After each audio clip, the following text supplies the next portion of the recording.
So thank you for joining the second webinar of the Consumer Insights during COVID-19 series. So for those of you who don't know me, I'm Rebecca Rhodes, and I joined Goggler earlier this year from the operational side of things as the project manager for consumer protection and e-waste.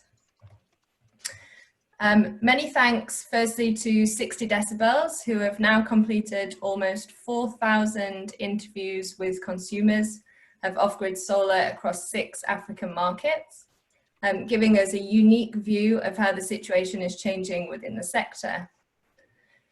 A small bit of housekeeping first of all. Please use the question box to ask any questions during the session. You should see the icon in the bottom of your screen, and there'll be a 15-minute audience Q&A at the end of the session. The session's been recorded, and the slides and recording will be available after the webinar on the Goggler Consumer Protection web pages.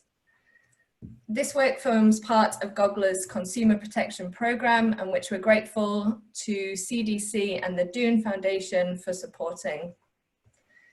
Today we're going to hear from 60 Decibels about what the second month of data collection is telling us, how the situation appears to be changing, and a deeper look into the qualitative insights from consumers. We'll then open up the discussion and hear from 2 of the participating companies, Bbox and Tsunami, on what the results mean for them and how they're responding to the changing consumer needs. As I already mentioned, then we'll have around 15 minutes at the end for the audience to ask questions to any of the panelists. I'm now going to hand over to Dan Waldron for opening remarks before Kat and Shanaz from 60 Decibels will join us to present the insights. Dan from CGAP has helpfully been working with Goggler and Kat on this initiative and providing some insights and assistance to the data analysis. So thanks, Dan. Thank you, Rebecca, and thank you for all having me on. As many of you will notice, I'm not Sarah Bieber, but happy to take her stead for a minute here. I'd just like to open first, I think, by thanking the 60 Decibels team for all of the work they have done, contacting well over 3,000 respondents in the last 2 months in 6 different countries, all the work and the rapid work they've done in analyzing this data and coding it so we have something interesting to talk about today, as well as, frankly, the participation from the companies. You know, this has been a chaotic time, and we know that their bandwidth is limited. So the ability to work with us and to work with the 60 Decibels team to get the connections and to contact their customers shows, I think, a real commitment to consumer protection and to listening to what's going on during a time that is, as we know, just incredibly stressful and incredibly full of distractions. So a big thank you to everyone who's participated. In terms of what we see from the survey, Kat's going to dive much deeper into the actual data as well as Shanaz in a minute. Overall, as we look at things, the situation remains, frankly, on the bleak side, but we're starting to see, I think, if not signs of improvement, signs that an improvement could be coming. Still, lots of people are suffering primarily from the effects of the lockdowns imposed by various countries. 86% of the customers in this round of surveys said that their family's financial situation is slightly or much worse than before the pandemics. You know, 62% have been using money that they've been saving as a coping mechanism. These are not pleasant outcomes. This is not what anyone wanted to see. And yet we are starting to see, when we look and ask people how confident they're feeling about the near future and their ability to, say, make payments for their pay-as-you-go solar home system, we do see a bit of an improvement. 63% in June were confident of their ability to make payments in the next month. That's up 8 percentage points from where we saw in May. And a big theme of this webinar is going to be differential impacts. So the statistics I just gave you are averaged across the countries, the various countries in the survey. But when we dig deeper into individual countries, we see much different levels of impact, where you're seeing people in Uganda and Kenya are reporting real levels of economic hardship, and that correlates to the severity of the lockdowns that they had, compared to different countries where the lockdowns were not as severe and therefore the economic impacts were less severe than the people there. I think one of the big takeaway for me that is really impressive is that we are seeing people really value the solar home systems and the other products that these companies have provided during this time. We see Net Promoter Score marks that stay consistent with previous benchmarks. We hear people saying they really value the service, rely upon it, and are using it more now than ever. Obviously, that comes with some responsibility as well, where we do see more and more people, or a similar level or even slightly higher than last month, requesting some form of customer relief, and that's a tricky consideration that we're all trying to work through on the fly, but something that we do need to keep in mind as we go through this and as we listen today. So as I said, you'll hear a lot of discussion of differential impact, not just between countries, but also within countries, between rural versus urban, between productive use and non-productive use. Overall, as I said in the beginning, we have a situation here that is not yet significantly improved, but it does seem to be stabilizing, and there are just hints that an improvement could be coming, which I think is a positive sign. So with one more just big acknowledgement for all the work that Kat and Shanaz and everyone at 60 Decibels has done, I'll turn things over to them to walk you through the data. Thank you. Thanks, Dan, and hi everyone. So Shanaz and I are going to share a presentation and talk through. So we'll wave at you now, but then turn off our video so you can concentrate on the results.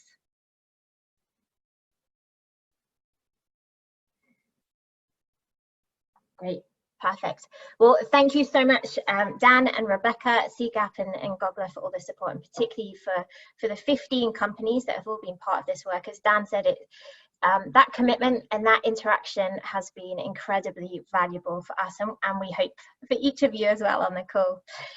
So a quick intro for those who didn't join the webinar last month.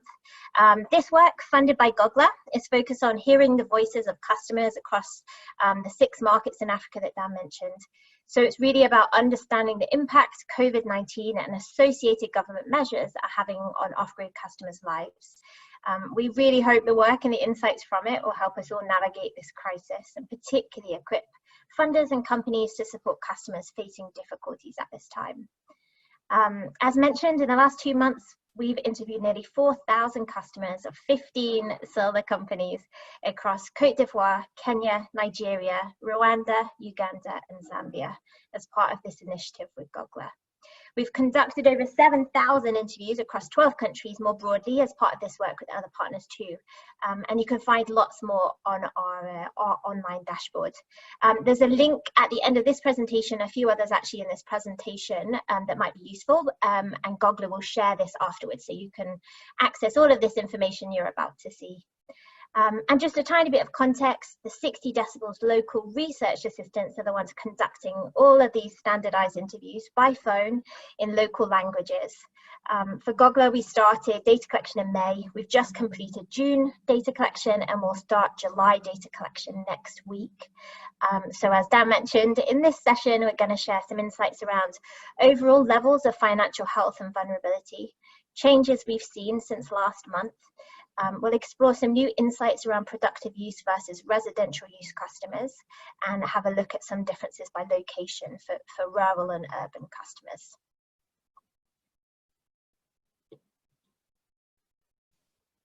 Great, thanks for the introduction, Kat. So starting with some positive news, customers continue to talk about the positive impact of their solar product on their quality of life in a very similar way to pre-pandemic. In particular, customers mentioned appreciation for their new energy access, the convenience of charging devices at home, their newfound ease in lighting their home, the reliability of the products they purchased, and the joys of watching TV at home. So customer satisfaction as well, which we've looked at using the Net Promoter Score, has been consistent from May to June. And again, also consistent with pre-COVID benchmarks. You can see a little dotted line on that dial there. This consistency shows the strong impacts that solar products are having, and the values that families place in them. If you could go to the next slide, please, Kat. Thank you. So challenge rates have also remained constant between May and June, again in line with 60 decibels off-grid energy benchmark. This does still mean that 1/3 of all customers have been experiencing challenges with their products, so that's just something to continue to look out for. We did see issue resolution become a little more of a challenge this month. The proportion of unresolved issues has gone up between May and June. This may be because companies are finding it harder to provide after-sales care at this time, and we'd love to hear from those on the call if this resonates with you, and indeed if you have any great remote issue resolution strategies to share. Related also to challenges, we spent some time this month looking at the top reasons customers shared for being unhappy.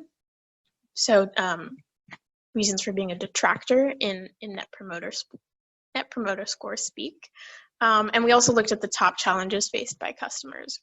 We found quite a bit of correlation here, suggesting that addressing challenges, or even better, reducing them in the first place, is likely to lead to higher customer satisfaction scores.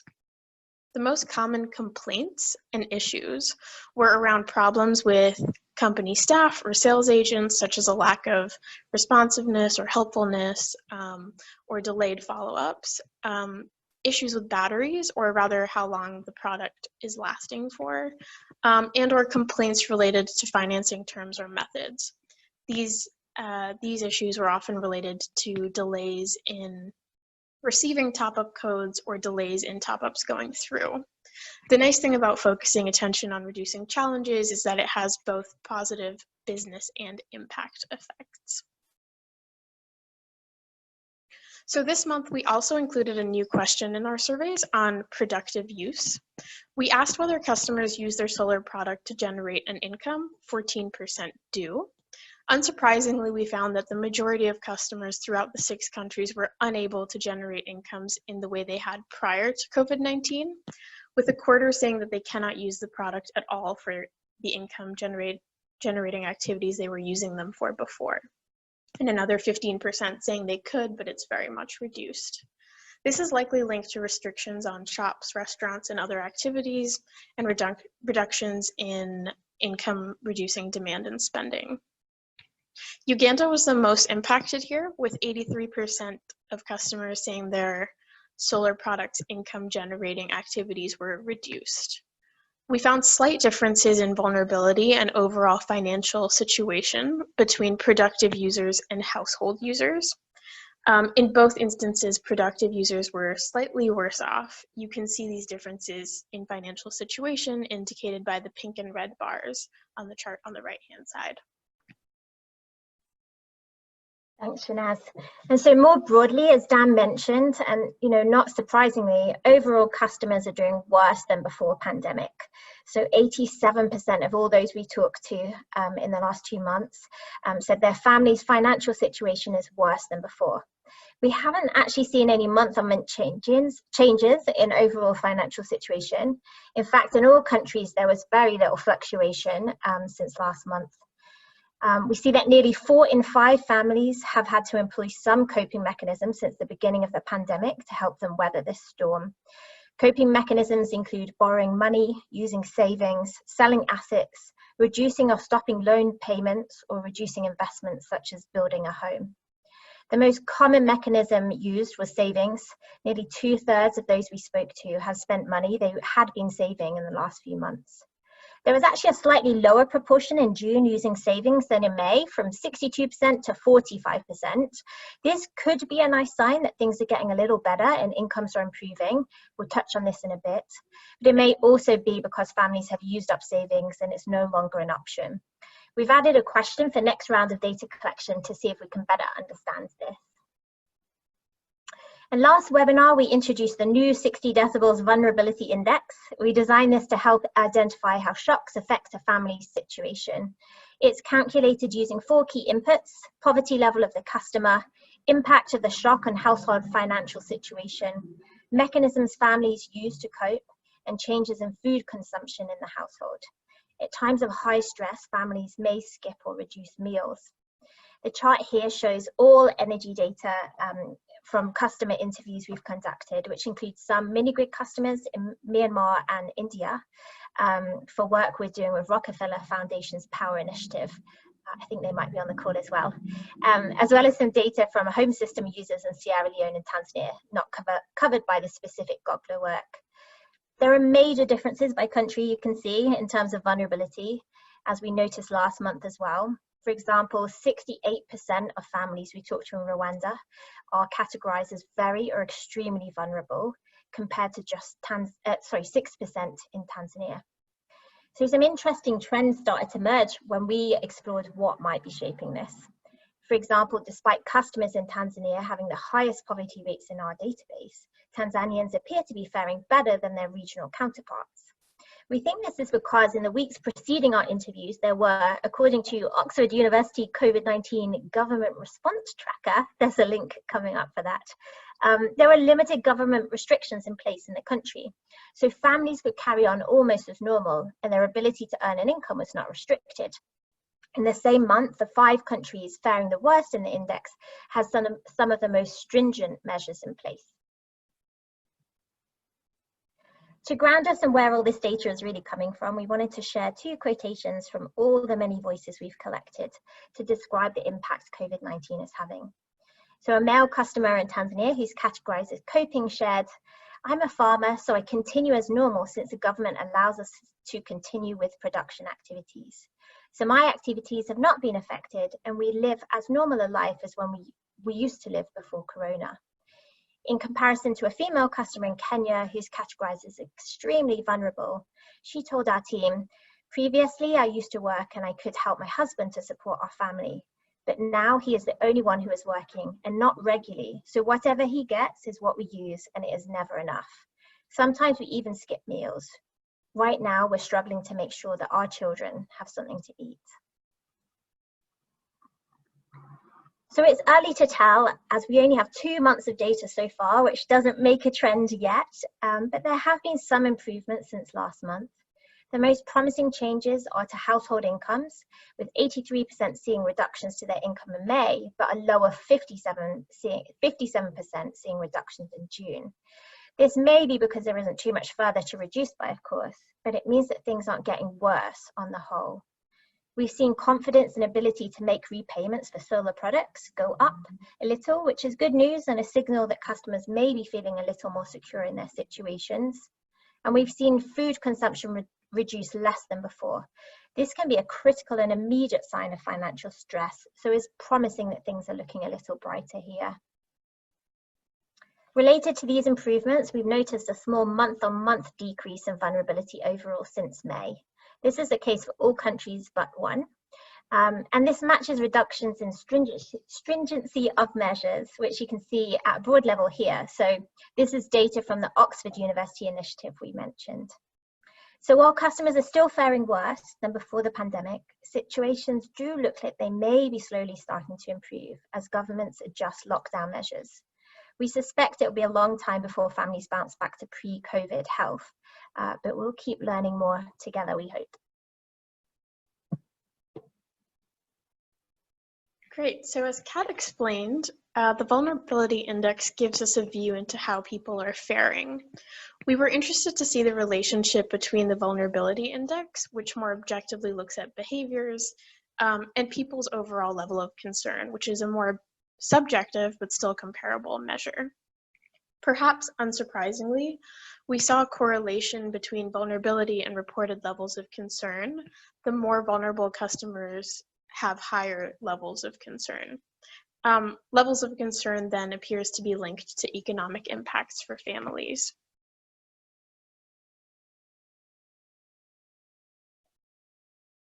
We also saw patterns emerge by location.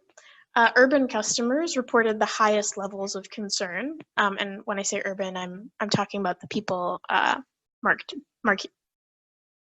by cities on the chart. This may be linked to the increased risk of spread in more densely populated areas and better access to information. It may also be linked to some other things we identified, which are on the next slide. So rural customers do seem to be experiencing the most precarious situations. So perhaps no surprise, they are more So perhaps it's no surprise that they are more concerned. Rural families are more likely to live in poverty, more likely to say they are not confident, and more likely to say they are not confident of their ability to make repayments as usual. Rural customers are often more vulnerable in the first place due to these links to poverty level and access to income. We're still looking into this for next month, but we're aware that these differences could be, but we've also noticed some differences in satisfaction between rural and urban customers as well. We're aware that these could be due to last mile distribution that can be challenging and expensive. But we're interested in hearing more from the panel on their experiences with this. So the link to the dashboard is here. Please do come by and play with the data and get in touch with us if there's anything else you'd like to see. Gogla will send out this deck so you can get access to the links too. We're now really happy to hand over to Rebecca to get us started on a panel discussion with Tsunami and Bbox.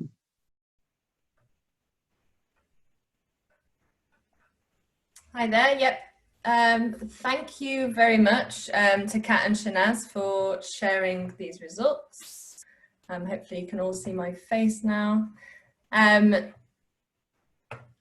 So yeah, a big thanks. So as an industry, we're certainly more aware of the situation on the ground, I think, because of this work, and these insights are really proving valuable to a wide cross-section of stakeholders. So not just the companies that are involved.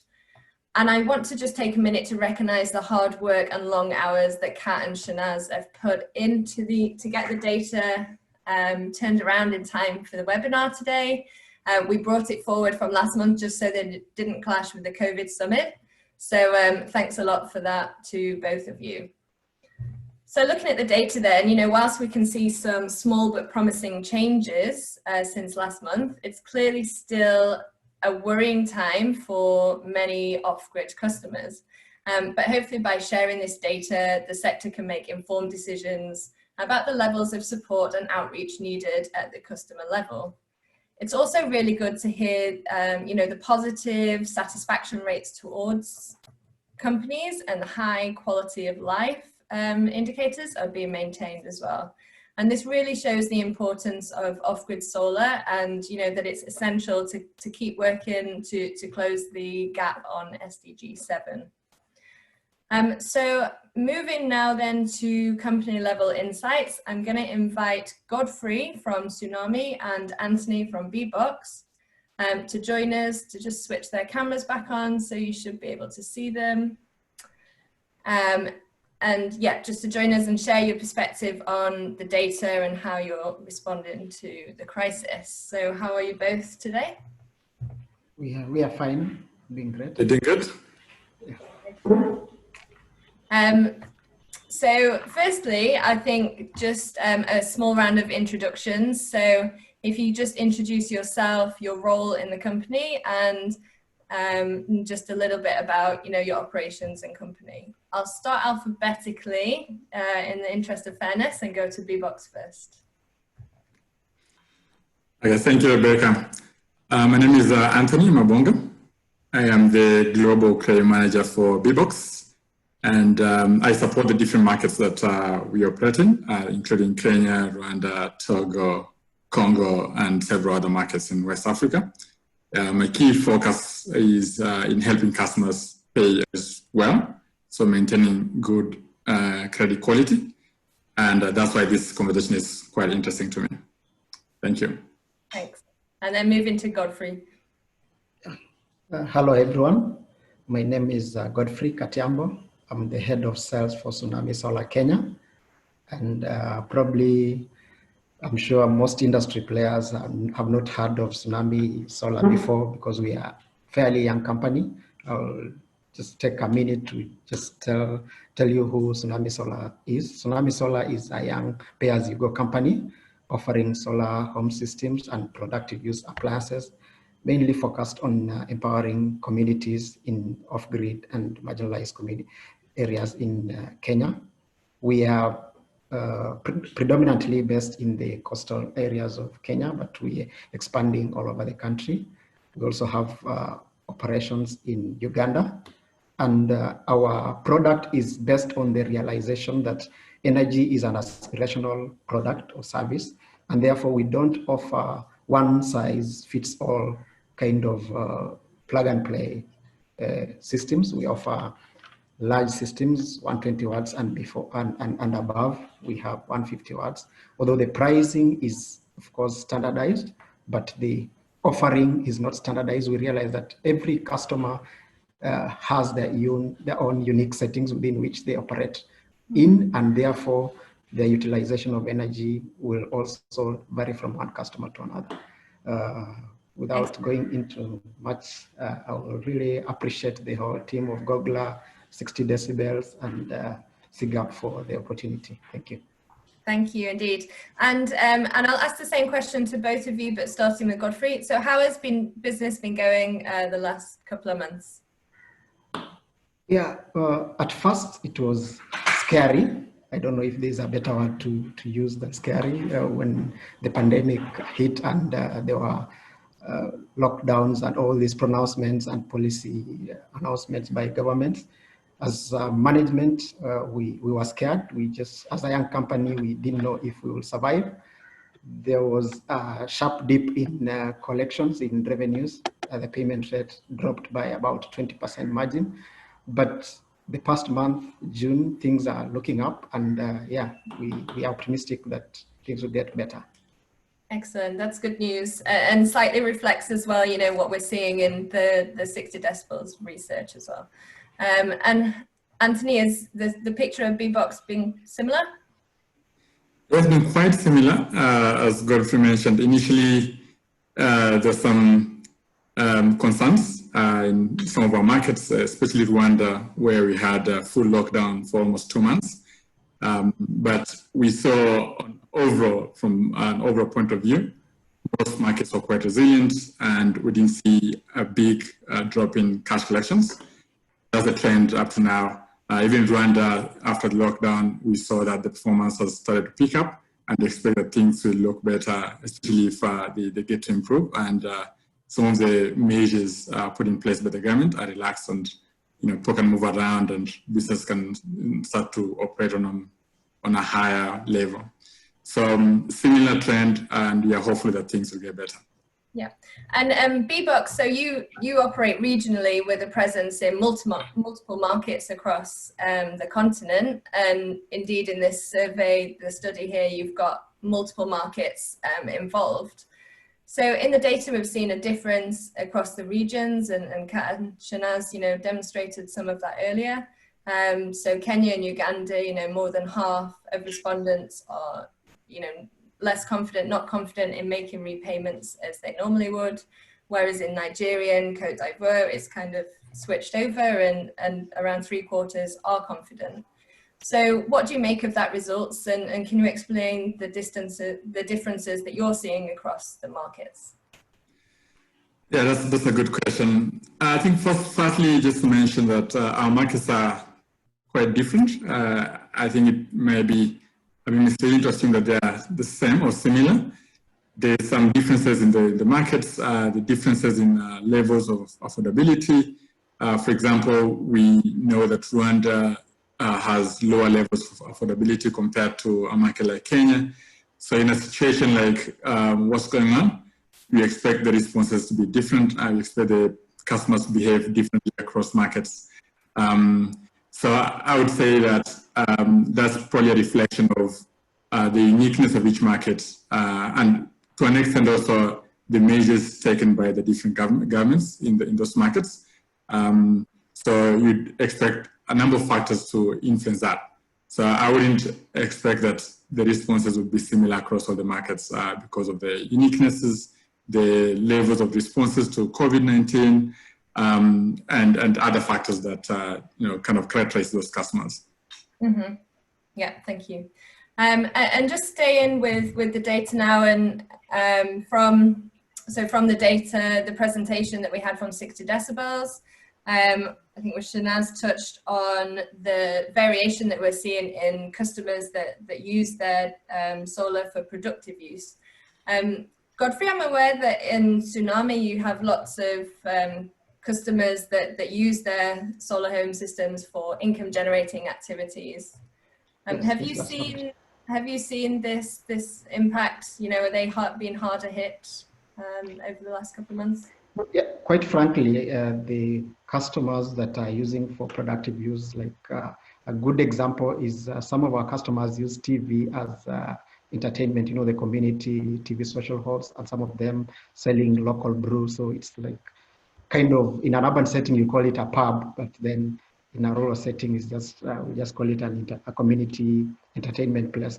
Those kind of customers were hit, and actually, like, they just had to shut down, and up to now they've shut down. We also have customers who are using our systems for schools. We have 2 schools, and schools have been closed. The government currently is talking about opening schools next year. So for such a client, you know, like, we've lost them for the whole year. We also have customers who are churches, but on the converse, we also have customers who are running health centers within those communities, and so they've been more active and more, you know, engaged in terms of asking us to support them more and offer them more. And so either way, the productive use level has had both ways, and we are happy that on the health space we've done something for the communities. Yeah. And that's really interesting. I think throughout this, what we've seen is, you know, how to respond to the challenges that customers are having, and whether or not, you know, companies should be offering relief at a consumer level, I think has been a persistent question over the last couple of months. And obviously, you know, different companies like Bbox and Tsunami are in very different positions in what they're able to offer. So I'm just going to start, we have a little poll now for the audience, just to come onto this. And this is so lifted straight out of the Energy Access Industry Barometer. And it's for companies on the line, it's quite straightforward, but for investors, you know, you feel free to respond with information you've got from your portfolio. I'll just launch that now. And so it's, since the start of the pandemic, have you offered greater payment flexibility, such as reducing minimum payments or extending grace periods for your customers? And the options are yes, on a case-by-case basis, yes for all customers, no, not necessary, our policies are already relatively flexible, no, we are worried about damaging the payment behavior of customers, no, it's too difficult to implement at this time given operation and technical capacity, or no, our financial situation will not allow us. Okay, so feel free just to select an option there. I'll give you a couple of seconds.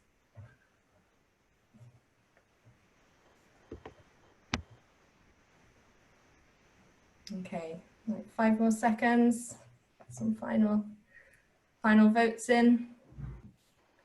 And I think, yeah, we'll close it there. So yes, so basically what we're seeing is that more respondents have offered a little more flexibility in customer repayments, but on a case-by-case basis. And for the other options, you know, companies that already have relatively flexible policies, or companies worried about damaging the payment behavior of customers. So thank you for that. Sorry, Rebecca, we can't see the results. Is there any way that you can... Did it not come up? Sure. Ah, there we go, yeah. Thanks. Sorry. Yeah, so you can see that now. So I'll just leave those on the screen for a little bit, and then go over to Anthony and just ask, you know, I know Bbox have been proactive in implementing some consumer relief, so I just wondered if you could talk to that for a minute. Yeah, thanks for that. Yes, we've had to undertake some measures to help our customers during this time. So maybe I can just outline some of the measures we've taken. One is we've created sort of a discount bonus to incentivize customers to purchase more days of light. We understand that they may not be able to, given the uncertainty in future, When customers have cash, we want to at least incentivize them to purchase more days of light with the cash they have, and they get a discount for that. We've also implemented reduced minimum payment for switching. Previously it used to be a week when you're switched off as a customer. You had to pay a week to switch on. But currently in several of the markets, the rule is that they only pay 3 days. And in one of the markets, it's 1 day to get switched on. So that will hopefully help customers who have some cash, which is not enough to make the full 1 week payment, at least to utilize that for their energy needs, as opposed to probably repurposing it for something else. And lastly, we also have subsidy programs which we are piloting in Rwanda and Togo, targeting mostly poor households who can't afford the systems, to try and help them at least to still access energy with the cash they have. This is mostly in collaboration with partners such as governments and NGOs who are funding the subsidy programs.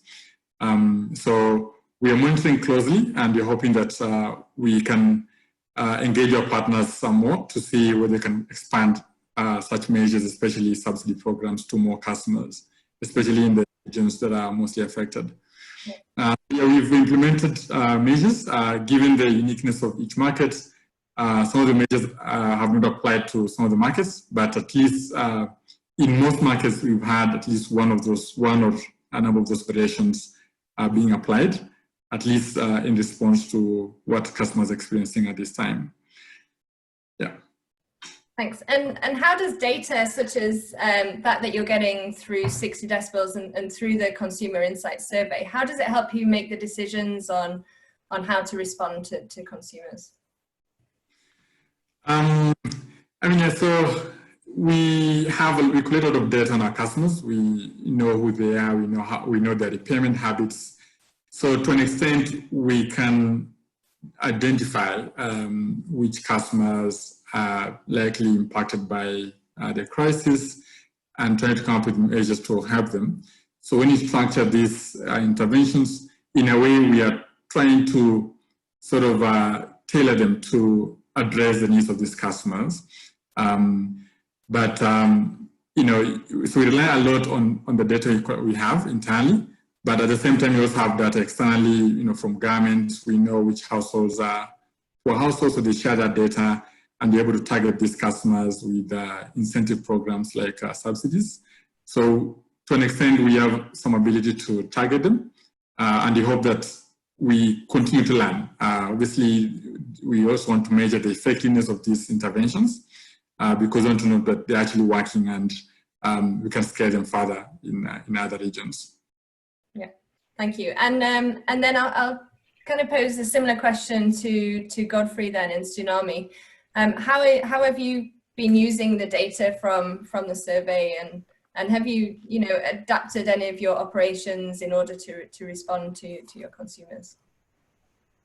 Yes, the initial report was quite helpful for us. Being a young company, our learning curve is still quite young, so we took a lot of steps based on the initial report, especially when it comes to our response time in dealing with maintenance issues and after sales issues. The initial report was really indicted us on that front, and we have improved the coordination, we've improved the capacity of field teams, we've engaged village champions and solar champions at the village level to help us be proactive in managing customer challenges and customer issues arising at the level of the customer, because we realize that actually some customers have challenges, but they just don't bring them forward because probably they've not paid for that day or 2 days, and they feel like, if I report this challenge, I might be flagged for payment. And we've also, on the same note, also worked on very strict turnaround times in terms of dealing with customer maintenance and after sales issues. Mm-hmm. And the other most important also takeaway was also in terms of understanding. It gave us a very good understanding of how badly off our customers are in the face of the pandemic. So we've tailored our communication to be more empathetic, and the results have been good. I think as we go forward, there has been a very big improvement in terms of communication and turnaround time and customer challenges. So we, as a company, we took the report more specifically and practically in terms of the specific customer issues, and we implemented them. Yeah, that's really good to hear, and you know, great news that you're finding it useful and being able to put measures in place to make improvements as well during this time. So just as we move on now, I think just in the interest of time, so we'll wrap up the panel discussion and move on to the Q&A. But before we do, I think just if you could sum up in a sentence, both of you, you know, where do you think what do you think this data will be showing us next month? And then, you know, what do you think we'll see 6 months from now? Yeah, Anthony, if you want to go first. That's a tough question, to be honest. I think we can already see some positive signs with countries opening up. For example, Kenya opening up the country. So I would say I'll be best more on a positive note. I think we'll see improvements in the numbers, probably improvements in how customers respond to those questions. So I think if you know, if countries continue to adapt new approaches to dealing with the pandemic, then we are likely to see that reflect in our customers' performance. So I would say I'm hopeful that things are going to look better, and you'll see a more positive reflection in the data. And the same. Yeah, from our side at Tsunami, actually, I wanted to point out that we feel the data reflects 100% of what we are seeing on the ground in terms of what the customers are going through, especially, more specifically, our customers are Tsunami customers. And we are going to make very proactive programs and initiatives to ensure that we align ourselves to the plight of the customers, so that then we can journey with them through this pandemic. So going forward, we are going to be a even more responsive company. And as we align ourselves with the plight of the customers, the payments, and the situation of the overall health of the company and the business will improve. Excellent, thank you very much. So just to sum up that and close out the panel discussion, and now I'd like to invite Kat and Shanaz to rejoin us for audience Q&A, but also Moses and Maurice. So Moses from Tsunami and Amori from Bbox to join for the Q&A as well. So please do ask questions using the Q&A box below, and if you want to indicate whether your question is for someone in particular, please do. So I will kick things off actually to Moses and Godfrey from Tsunami. So I think as a smaller company, you know, I think you're very different to Bbox in, you know, you're much smaller in operations and a younger company. And I think the two companies have very different challenges. So due to this, you know, during this time, what kind of support, you know, do smaller companies like Tsunami need right now? Moses, you'll take that question. Thank you, Rebecca. My name is Moses Dokoria. For those who don't know me, I'm the general manager of Tsunami Solar. And regarding the support that we require at the moment, as a starting company and as a small company, we are yet to get to our profitability break-even, and we are very close to operational break-even point. So you'll realize that most of the subsidies that are being offered to support customers, we are not in a position currently to offer that because we have to be able to pay salaries. We've not sent a team home. We've had a few, our staff's taking a 20% reduction. So if we would get some relief funding, from what we've seen from the report, we've seen most of our customers are asking for some form of discounts so that a few days of free lighting, and some are even asking for grace payment periods. Of course, the dangers of the grace payment periods is that you affect the behavior pattern, the repayment pattern of the clients. So you've got to treat that very carefully. But if we got relief funding, it would help us in terms of being able to keep our employees motivated. We would be able to be sure of continuity in terms of salaries. We would also be able to try and reach out to some of the requests that we've seen coming through the report from our clients. They've been asking for a bit of relief, maybe a few days discounts, and we would definitely need some money because it would affect our revenue, and we would need some relief funding to be able to both support our clients, maintain our employees, and even help the activities in the communities that we get involved in. Some of them have even gone directly to ask, why can't we lead by example and give out masks and sanitizers? So relief funding and partnerships with organizations that are willing to take that step would go a long way to that. Thank you. Thank you for that answer. Yeah.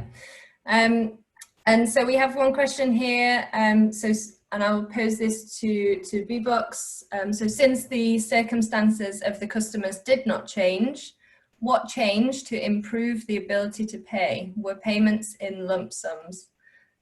So I don't know, Amaury, if you could speak to that, and from what you've been seeing on the ground. Hi everyone, my name is Amaury. I'm the Chief Marketing Officer at Bbox. Well, first of all, thanks a lot for Gogla and 60 Decibel to do this work. It's super critical, and we've been able to really make the most out of this, by combining this with all of the data that we have from payments, from after-sales care, from the calls, from the usage of the units. It's very interesting. In terms of this question in particular, I think we've been seeing very interesting payment behavior, partially linked to the way that we try to help our customers. So we've made some payments smaller, so the ability for our customers to pay in smaller lumps. So instead of 7 days that we had usually, it went down to 1 day at a time. And we also encourage people to do bigger payments to get bonus energy. So the first time we analyzed the data, actually, we saw that our collection rate was very similar to what we had experienced in the past. And, at first sight, you think that there is no impact on your customers. But then when we started looking into more detail, we actually saw a divide between some customers being able to join into the bonus payment scheme and paying early by a big lump sum in order to be able to benefit of bonus energy, and which is really useful for us, obviously getting the cash a bit early, and it's really useful for them to secure the energy in the months ahead of time, because no one knows what the future is like. And then on the other side, we saw some customers that were just very much impacted. And for them, they have been able to pay maybe 1 day at a time sometimes, or not at all.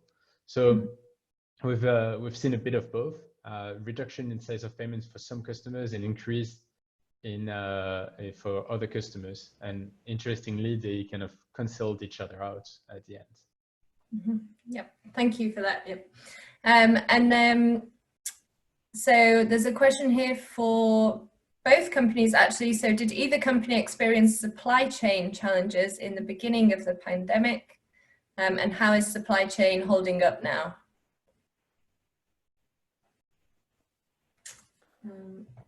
I mean, I can comment quickly on Bbox. Mm-hmm. We were in a very good position on the supply chain point of view. I think it's definitely because we've been monitoring early on the impact in China when it was starting. but also partly because we are fairly well funded and we had stock available, both already produced in China to be shipped and also in the market. We have some small impact now, but all of it was relatively small, and it's because we have the resources to plan ahead of time and to build that strategic stock, really. Yeah. And Moses, I don't know if you can speak. Yeah, with us being a small organization, our stocking levels are not normally very high. And just to elaborate more about what we really do, we are also a component-based company. We actually import panels, batteries, and we assemble, and we buy charge controllers, and we eventually modify and make them PAYGO. So we have a whole lot of components that we assemble and put up together. We have an R&D and production department. So we had a challenge with some of the components. That's the long antenna for the controllers that really took almost 4 months since the pandemic started. Things improved around May. And for the cooler box, we actually forward leaning towards appliances, and we managed to actually get we participated in the CLASP initiative of appliances, and we got a supplier in China. We placed an order that has been on hold since December for 50 units, and finally the products arrived on Monday at the port. So we've really experienced a bit of supply chain disruptions, especially for the product that we've been importing. So we've had to have our customers waiting for cooler boxes, and the time for the incentive is actually running out. We're told the deadline is August. So we want to move as fast as possible. But I'll take this opportunity to thank the CLASP initiative, because they increased the incentive rates, and they told us if we make another payment before August, we can get parts against the invoice and bill of lading value. We can get up to a certain percentage. So that's what I have to say about the disruption in supply chain. Thank you. So I think things are looking better now, at least, which is promising to hear, I think, for the whole sector, yeah. So I have one final question, and just on the interest of time, we probably just need to be a little bit quick in the answers here. So it's directed to Bbox, but I think also Tsunami might have experience in this. So have you experienced any similar economic shocks in the past, regionally or otherwise, such as during the Ebola outbreaks and Tsunami? I know, you know, you might have other local economic shocks, such as at the moment with the locust outbreak as well. So yeah, whether you've experienced that and what learnings you've kind of brought forward. So I'll go to Bbox first. Okay, I'll take it because I've been able to see some of this. I think different events have impacted Bbox in the past. Definitely, Ebola or conflict have been a concern in some of the markets where we operate. I mean, particularly thinking about Congo and Sierra Leone in the past. But I think this is a very unique situation where people are very worried. There is something that is going to last for a very long time, and it's also at much different scale in terms of it's not regional, it's very global, and it takes all of the country, and the measures applies to everyone. And I think the economic impact is felt very hard by all the customers. Yeah, thank you. And Tsunami, if you could have a minute on that as well. Well, we haven't really had a very huge challenge in the past. One of the reasons being that we actually started operations in 2017, and the problem with the locust was not really widespread. We had a few farmers who were using our water pumps who actually reported that some of their crops were affected, but it did not hit us as much as the COVID-19 has had an impact on our revenues. Okay, thank you. So we've unfortunately come to the end of time. Sorry, Kat and Shanaz, that we didn't get around to asking you further questions and interrogating you some more on the data. But yeah, so I just want to thank you all anyway for all of our wonderful panelists. It's really good to hear, you know, how companies are learning from the data, adapting their operations to consumer needs. And I think to Kat and Shanaz, you know, your data is and the survey is clearly proving really valuable to show this wider sector of what's going on. So just to sum up then, I'm just going to hand back over to Dan Waldron for a couple of minutes just to close the webinar. Thank you. No, thank you so much, Rebecca, and everybody, particularly the 60 Decibels team, Kat and Shanaz, but also Godfrey and Moses and Anthony and Amari and everyone at Gogla. This has been really insightful, especially to hear from Bbox and Tsunami what you're doing. Just to note a few business items before I sum up. If you are a company participating in the next round of the 60 Decibel surveys and there are specific questions you want asked, let us know, particularly let Kat and Shanaz and the team know. You can reach out via email. This is still an open and semi-flexible process, so we would love to get some input on how we can structure it to be even more helpful. If you are interested in this content and want to stay connected, we have the COVID Energy Access Summit coming up next week. Links to that are on the Gogla front page and elsewhere. I think a lot of people will be in attendance. And if you want to see more data like this in the world, but coming from the company side, we have the Energy Access Industry Barometer surveys going on right now, conducted by NDEV, and you can find links to that on their website, ndev.info. So with that, just to kind of sum up and with everything we've heard today, I'll just end with one word of caution and with one word of hope, of optimism. The word of caution is that this pandemic is persistent. I live in the United States. We are seeing firsthand the results of not taking it seriously enough right now. I think many of us have been surprised, frankly, that the effects of the pandemic in Africa have not been worse than they are, although we've also been shocked at just how bad the economic effects of the lockdowns have been. Hopefully it will not get any worse. That's certainly my hope. But the improvements that we have seen is based on countries opening back up. If cases spike, those countries may close back down and the results could be devastating. So for those of you offering or contemplating relief to this sector, I can only implore you, keep at it. Your help is needed.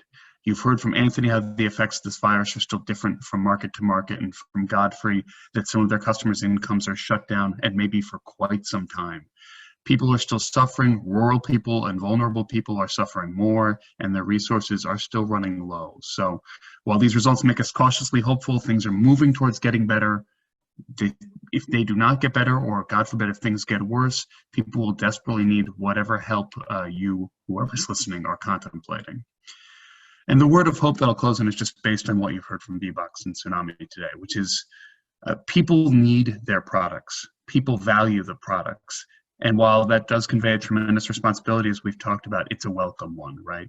10 years ago, long before I joined the sector, the entrepreneurs and donors and stakeholders who were working on it, I'm sure would have only dreamed about a day when these companies would have become this important to so many people.